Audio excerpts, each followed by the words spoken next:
wanaenda wanatoa ID zenye watu walikufa kitambo, walizikwa, zile serikali inachukua, ina hand over. Mtu akishakufa anawacha ID kwa serikali, wanaenda wanachukua maidi ya watu wenye walikufa kule mochari, wale wako marehemu huko, wanakuja wanatupa hapo, wanasema ati watu waliiba wakaacha ID. Mwizi gani anaweza iba na wache document yake hapo?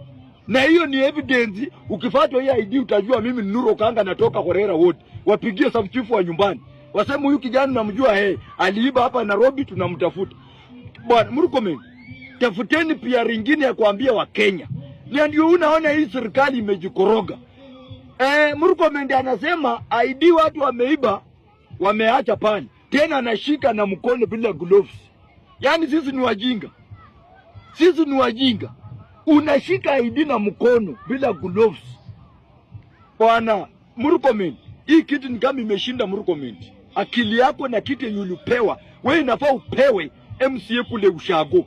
Akili yake inatoshana na MCA. Hii interior imekushinda. Interior si kuwa chief. Interior ni mtu ambaye anajielewa kwa law. Umesoma law ya Kenya inasema nini mwanani Murkomen? Unajua law ya Kenya inasema nini? Before utouch ile kitu mtu ameguza pale, amewacha pale, lazima wakuje wafanye uchunguzi, wapime na mashini. Mwache kwenda kwa mochari kupigia sub chief wa Ushago atilete zile maidi zenye watu hawajachukua. Na hizo mlipigia sub chief wa Nyeri ndio mseme Gachagua ndiye alipanga hizo vitu. Tunawajua. Na hiyo PR mnapiga itafika mwisho.